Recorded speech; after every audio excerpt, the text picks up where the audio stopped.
I call it a job not yet finished. A year into his presidency, and Joe Biden, by some measures, may already be running out of time.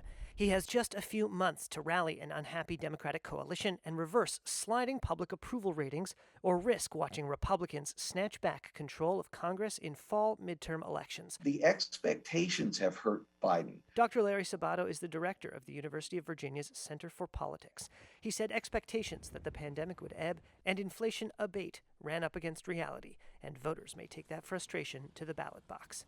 Other problems can be dealt with. Inflation will certainly come down in time, but how fast?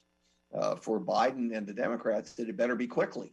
Otherwise, they'll pay the price in November. Biden's legislative successes, such as the American Rescue Plan to combat the pandemic and a rare bipartisan infrastructure program, are being overshadowed by recent stinging failures. A wide-ranging social spending bill called Build Back Better now seems out of reach, as does a highly promised voting rights bill, both defeated by unanimous Republican opposition and even resistance by some in the president's own party. One thing I haven't been able to do so far is get my Republican friends to get in the game of making things better in this country. Democrats narrowly control both chambers of Congress. If Republicans win a majority in either the House of Representatives or Senate, Biden's legislative agenda could be doomed. At a news conference Wednesday, Biden said he would still press to get smaller parts of the promised legislation passed.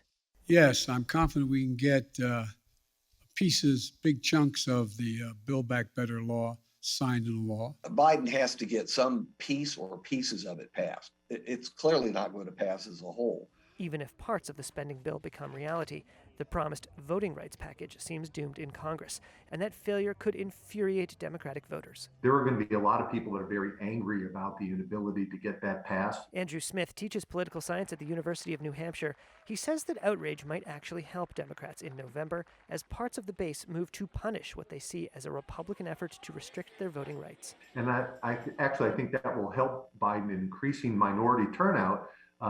Because he's got to have that. If black turnout drops 3%, 5% in many states, that means that Senate seats go, certainly House seats go. You'd have to acknowledge we made enormous progress. Analysts tell Reuters Biden's hopes may rest on whether he can meet voters' expectations, or failing that, manage their expectations.